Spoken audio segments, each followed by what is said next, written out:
entreprendre. Tout le monde souhaite devenir riche. Tout le monde souhaite gagner plus qu'assez. Quand tu y penses, nos parents nous envoyaient à l'école. Les filières que nous choisissons, c'est par rapport, très souvent, c'est par rapport à l'argent que nous allons gagner. Souvent, beaucoup de parents vont proposer à leurs enfants d'être médecins, d'être infirmiers, d'être avocats et tout. Tout ça, pourquoi? À cause du salaire. Ou d'être ingénieur à cause du salaire que ces derniers ou ces dernières gagnera. Nos choix de filière, d'études, souvent sont en relation avec le salaire que nous allons gagner. D'autres même, le choix du conjoint, qu'ils ou qu'elles font, c'est par rapport au côté financier. D'autres se marient à cause de l'argent. Si tu observes dans le monde dans lequel on vit, l'argent est quand même peu au centre de tout ce que nous faisons, de nos choix, de nos amis, de l'endroit où nous vivons, de ce que nous mangeons, de tout ce que nous faisons. Mais, triste est de constater que 99% de personnes ne connaissent absolument rien sur l'intelligence financière. Nous ne savons pas, nous savons comment générer, mais comment gérer, comment manager, comment investir, comment multiplier, comment faire travailler l'argent pour nous. Nous ne connaissons absolument rien sur ces sujets. Mais pourtant, le choix du boulot, le choix d'études, le choix du conjoint, la plupart de nos choix tournent autour de l'argent. Est-ce une bonne chose? Je ne pense pas. Alors, pourquoi je t'en parle? Je t'en parle parce que toi qui me suis ici, il est temps que tu commences à apprendre sur les finances. En tout cas, si tu es entrepreneur, si tu aspires à entreprendre, si tu aspires à laisser un héritage aux enfants de tes enfants, il est nécessaire que tu saches comment fonctionne l'argent. Parce que si tu ne sais pas gérer, tu ne sais pas manager, multiplier l'argent que tu gagnes, tu ne peux pas devenir riche. Tu ne peux pas devenir riche. Tu peux toucher des grandes sommes d'argent, mais si tu ne sais pas les gérer, cet argent va t'emmener à la perdition. Cet argent peut te détruire. On a déjà vu des enfants. Les parents les ont envoyé l'argent pour payer l'école. Ils ont dilapidé l'argent. On a déjà entendu des histoires. Une femme, son mari lui a fait tenir l'argent. Elle a pris l'argent, elle allait jouer les jeux. Elle a pris l'argent, elle a fait des mauvais investissements dans le but de gagner et puis remettre le montant originel au monsieur ou à la dame.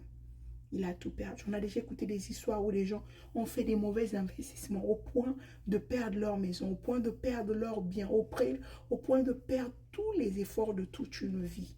Pourquoi? Manque d'intelligence financière.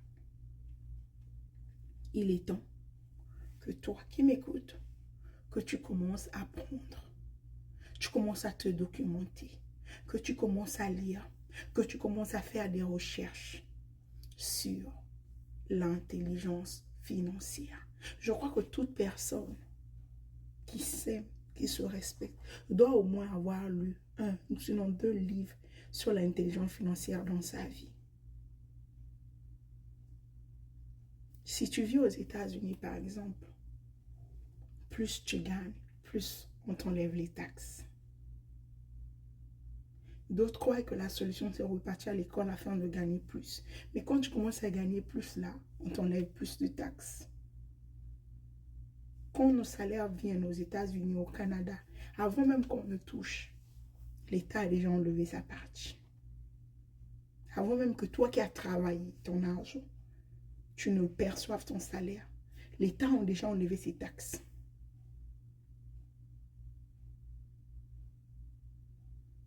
Est-ce que c'est comme ça qu'on va continuer? Je ne pense pas.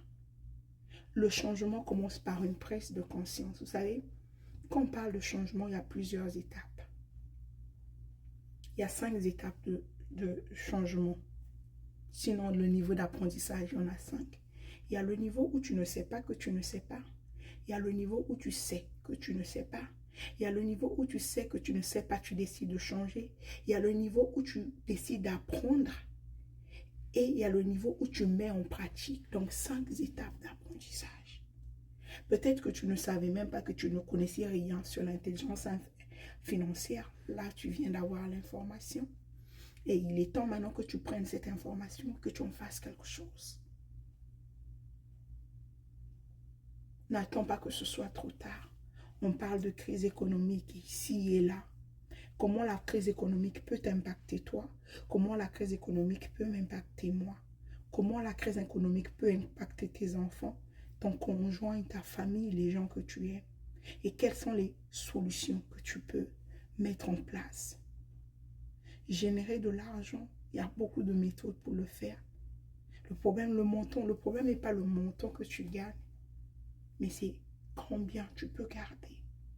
C'est combien tu peux maintenir. C'est combien tu peux save.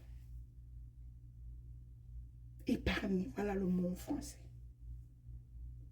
Je voulais juste t'emmener à prendre conscience que il est temps que tu comprennes comment l'argent fonctionne.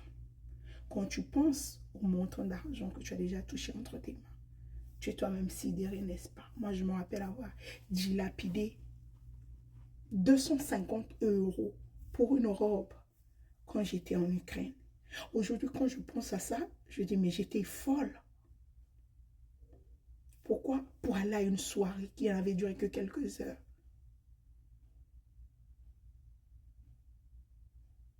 Pourquoi? Manque d'intelligence financière. J'ai vu des amis qui étaient avec nous en Ukraine qui n'ont pas soutenu. Pourquoi? Parce que les parents les ont envoyé l'argent pour payer l'école. Ils ont dilapidé l'argent. Pourquoi? Manque d'intelligence financière. Et des exemples comme ça, il y en a à foison. S'il te plaît, prends ce message au sérieux et commence à te documenter sur l'intelligence financière. Commence à t'informer. Commence à chercher à comprendre. Je sais que, et le moment où tu vas avoir l'information, et le moment où tu vas implémenter, certainement ça prendra du temps. Et plus tôt tu commences, mieux c'est. Le but de cette vidéo, pour moi, c'était juste de t'alerter, afin de t'emmener à prendre conscience que tu cours un danger. Le danger est celui de ne rien savoir sur l'intelligence financière. Le danger est celui, c'est bien, tu as des rêves, tu veux te lancer en business, tu veux te lancer en ceci, mais est-ce que tu sais comment gérer l'argent? Si tu ne sais pas gérer 1000 dollars, tu ne sauras pas gérer des millions de dollars. 100 000, 200 000, des millions de dollars, tu ne sauras pas. Donc, commence dès aujourd'hui et remercie-moi plus tard. J'ose espérer que cette petite vidéo t'aura aidé. Surtout d'ici là, porte-toi bien et rappelle-toi que tu es la solution de Dieu pour plusieurs et qu'en toi réside la solution de Dieu pour plusieurs.